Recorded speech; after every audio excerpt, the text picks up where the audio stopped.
बहुत समय पहले की बात है। यूरोप महाद्वीप के जर्मनी देश में एक पति और पत्नी रहा करते थे।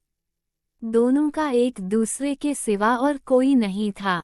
विवाह के कई वर्षों उपरांत भी उनकी कोई संतान नहीं हुई।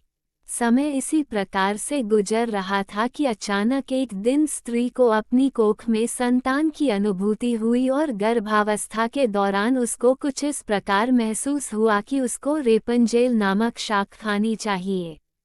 आसपास वह शाक कहीं भी उपलब्ध नहीं थी। पति पत्नी एक जादूगरनी के बगीचे के समीप ही रहते थे। पत्नी के मन की बात जब पति ने सुनी तो पति ने उससे वादा किया कि वह उसके लिए रेपंजेल नाम की वह शाक साथ लेकर आएगा। बगीचे में चोरी से घुसकर उसने वह शाक अपनी पत्नी के लिए तोड़ी और यह क्रम कई दिनों तक चलता रहा। एक दिन बगीचे की मालकिन जादूगरनी ने, जिसका नाम डैम गोथेल था, उसे यह चोरी करते हुए देख लिया और जादूगरनी ने पति को बंधक बना लिया। पति जादूगरनी के सामने बहुत गिड़गिड़ाया और अंततः जादूगरनी एक शर्त पर वह शाक उसकी पत्नी के लिए देने के लिए राजी हो गई। शर्त यह थी कि संतान के जन्म के बाद वह उसे जादूगरनी को सौंप देगा। मायूस मन से पति ने उसकी वह बात मान ली और बच्चे के जन्म होते ही उसने जादूगरनी के हाथों अपनी पुत्री को सौंप दिया। जादूगरनी ने अत्यंत मनोयोग से उसकी पुत्री का पालन पोषण किया और उसका नाम उसी शाक के नाम पर रेपंजेल रखा। रेपंजेल एक अत्यंत रूपवती कन्या के रूप में धीरे धीरे विकसित होने लगी। उसके सुनहरे बाल और अद्वितीय रूप की चर्चा आसपास की जगह पर धीमे धीमे से फैलने लगी। कन्या के 12 वर्ष के होते ही जादूगरनी डैम गोथेल ने उसको एक ऐसी मीनार में कैद कर दिया, जिसमें ना तो कोई दरवाजा था और ना चढ़ने के लिए ही कोई सीढ़ी। इसमें एक ऊंचे स्थान पर एक कमरा था, जिसमें कि केवल एक खिड़की थी।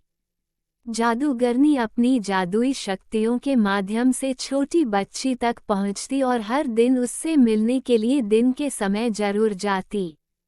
इसी प्रकार से दिन बीतने लगे। वह बच्ची बड़ी होकर एक अत्यंत रूपवती स्त्री के रूप में विकसित हुई। उसके लंबे घने सुनहरे बाल इतने लंबे हो गए कि बाद में जादूगरनी उनके सहारे मीनार पर चढ़कर कमरे में आने और जाने लगी। ऐसा करते वक्त वह रेपंजेल को पुकारते हुए कहती, रेपंजेल अपने बाल गिराओ, ताकि मैं तुम्हारे सुनहरे बालों पर चढ़कर ऊपर आ सकूं। समय इसी तरह से गुजरता गया और एक दिन किसी राज्य का राजकुमार घूमते घूमते उसी क्षेत्र में आ गया, जहां पर रेपंजेल उस मीनार में रहती थी। रेपंजेल की आवाज में अद्वितीय मिठास थी। जब वह गाती थी तो जैसे समय ठहर जाता था। एक दिन राजकुमार को टहलते टहलते एक मधुर आवाज सुनाई पड़ी। वह आवाज कहाँ से आ रही है यह जानने के लिए जब राजकुमार मीनार के पास गया तो उसे दिखाई पड़ा कि एक ऊंची मीनार के ऊपर कमरे में एक सुंदर रूपवती स्त्री रहती है। उसकी इस मीठी आवाज को सुनकर राजकुमार उसकी तरफ अत्यंत आकर्षित हुआ और वह अपनी उत्सुकता पर काबू नहीं रख सका। उसने मन में ठान ली कि वह इस बंद मीनार में रहने वाली स्त्री, जिसकी आवाज इतनी मधुर है, के विषय में जान के ही रहेगा।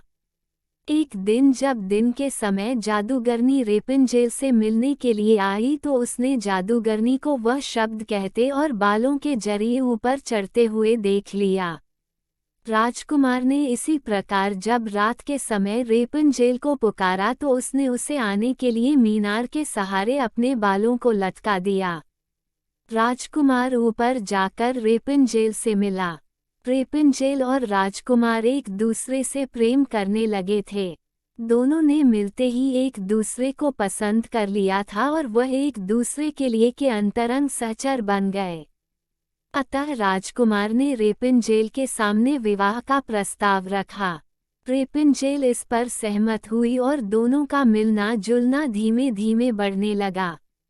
जादूगरनी डैम गोथेल रोज दिन के समय रेपंजेल को मिलने के लिए आया करती थी। राजकुमार और रेपेंजेल ने मिलकर एक योजना बनाई कि राजकुमार द्वारा दिए गए रेशम से रेपेंजेल एक सीढ़ी बनाएगी, जिससे कि वह दोनों उस जगह से भाग सकें।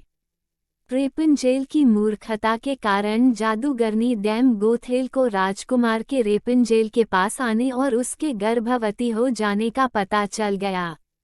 जादूगरनी डैम गोथेल ने रेपेंजेल को मीनार से बाहर निकाल दिया और जंगली जानवरों के बीच से जंगल में विचरने को अकेला छोड़ दिया, और वह स्वयं उस मीनार के कमरे में जाकर छुप गई। राजकुमार के चढ़ने के लिए उसने रेपेंजेल के बालों को काटकर उन्हें मीनार से बाहर लटका दिया ताकि राजकुमार ऊपर चढ़ सके और उसे कोई शंका ना हो। जब राजकुमार रेपेंजेल से मिलने के लिए उस रात आया तो रेपेंजेल की जगह जादूगरनी को पाकर वह भयभीत हो गया और मीनार से कूद पड़ा, जिससे कि नीचे पड़े कांटों से उसकी दोनों आंखों की रोशनी चली गई। जब राजकुमार नीचे गिरने लगा उसके हाथ में रेपेंजेल के कटे हुए बाल आ गए और रेपेंजेल की लंबी बालों की लट राजकुमार के साथ ही नीचे गिर गई। नीचे उतर पाने का कोई अन्य तरीका न होने के कारण जादूगरनी डैम गोथेल उस मीनार में फंस गई और अंततः मृत्यु को प्राप्त हुई। अपनी आँखों और अपनी प्रेमिका को खो देने के बाद राजकुमार निराश होकर अंधा होकर जगह जगह भटकने लगा। कई महीनों तक इस प्रकार भटकने के पश्चात वह उस क्षेत्र में जा पहुंचा जहां पर रेपेंजेल बस चुकी थी। उधर रेपेंजेल ने जुड़वा बच्चों को जन्म दिया, जिनमें एक बेटी और एक बेटा हुआ। इसी तरह कुछ समय तक एक दूसरे के विछोह में रहने के बाद अंततः दोनों उसी राज्य में एक स्थान पर मिले, और उनके मिलन से चमत्कार स्वरूप राजकुमार की दृष्टि वापस आ गई और रेपेंजेल के लंबे सुनहरे बाल उसको वापस मिल गए और दोनों हंसी खुशी अपना जीवन साथ में बिताने लगे। इस कहानी से हमें यह शिक्षा मिलती है कि बुरे का अंत बुरा ही होता है, और विश्वास के सहारे एक दिन दुनिया में सब कुछ पाया जा सकता है। जिस तरह जादूगरनी गलत नियत से रेपेंजेल को इतने साल कैद में रखती है, एक दिन उसे इसका दंड मिला और वह मारी गई। रेपेंजेल ने बचपन से उम्मीद लगाई हुई थी कि उसे एक दिन कोई बचने आएगा, उसकी खुशहाली भरी जिंदगी होगी। एक दिन उसके इस विश्वास को भगवान ने पूरा कर दिया।